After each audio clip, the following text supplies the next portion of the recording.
সিরিয়ায় বিদ্রোহীদের আকস্মাৎ আক্রমণের মুখে অবসান ঘটেছে প্রায় 2 যুগ ধরে ক্ষমতায় থাকা সাবেক প্রেসিডেন্ট বাশার আল আসাদের শাসনামলে। বিদ্রোহী সশস্ত্র গোষ্ঠী হায়াত তাহরির আল শাম HTS এর নেতৃত্বে পরিচালিত শক্তিশালী সরকার বিরোধী আক্রমণ খুব সহজেই গুঁড়িয়ে দেয় অর্ধ শতাব্দীর বেশি সময় ধরে মধ্যপ্রাচ্যের দেশ সিরিয়া শাসনকারী আসাদ পরিবারের লৌহমুষ্টি। বিদ্রোহীদের রাজধানী দামেস্ক দখল নেয়ার ঘোষণার পরপরই দেশ ছেড়েছেন প্রেসিডেন্ট বাশার আল আসাদ। ধারণা করা হচ্ছে রোববার সকালে ব্যক্তিগত উড়োজাহাজে করে দেশ ছাড়েন তিনি। তবে বর্তমানে তিনি কোথায় রয়েছেন তা নিয়ে রয়েছে বিস্তর ধোঁয়াশা।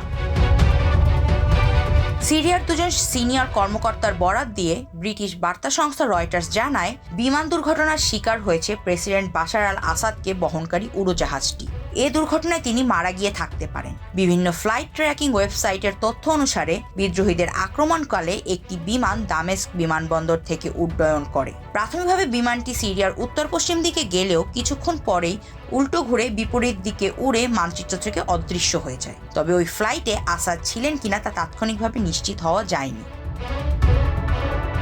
কাতারের দোহায় এক সংবাদ সম্মেলনে তুরস্কের পররাষ্ট্রমন্ত্রী হাকান ফিদান আসাদের অবস্থান সম্পর্কে জানান, সম্ভবত সিরিয়ার বাইরে চলে গিয়েছেন ক্ষমতাচ্যুত এ নেতা। তবে তার সঠিক অবস্থান সম্পর্কে কোনো মন্তব্য করেননি তিনি। উপসাগরীয় দেশ সংযুক্ত আরব আমিরাতে আসাদের রাজনৈতিক আশ্রয় চাওয়ার বিষয়টি নিশ্চিত বা অস্বীকার কোনোটিই করেননি দেশটির প্রেসিডেন্টের উপদেষ্টা আনোয়ার গার্গাস। সিরিয়া জাতিসংঘের বিশেষ রাষ্ট্রদূত গায়ের পেডারসনও বলেছেন, আসাদের অবস্থান সম্পর্কে তার কাছে কোনো তথ্য নেই। ক্ষমতাচ্যুত এই প্রেসিডেন্টের গন্তব্য নিয়ে ধোঁয়াশার মধ্যেই এবার নতুন তথ্য দিয়েছে রাশিয়া। রাশিয়ার পররাষ্ট্র মন্ত্রণালয় থেকে প্রকাশিত এক বিবৃতিতে বলা হয়, কার্যালয় ছেড়েছেন বাশার আল আসাদ। তিনি সিরিয়াও ছেড়েছেন। দেশ ছাড়ার আগে তিনি ঘোষণা দিয়ে গেছেন শান্তিপূর্ণভাবে যাতে ক্ষমতা হস্তান্তর করা হয়। এ নিয়ে রাশিয়ার সঙ্গে তার কথা হয়নি। তবে তাদের এই দাবির সত্যতা নিশ্চিত হওয়া যায়নি। এমনকি আসাদ রাশিয়ায় আশ্রয় নিয়েছেন কিনা তাও স্পষ্ট করেনি রুশ পররাষ্ট্র মন্ত্রণালয়।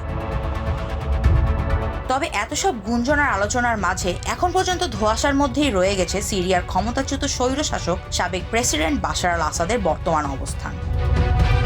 Desk report, the financial express.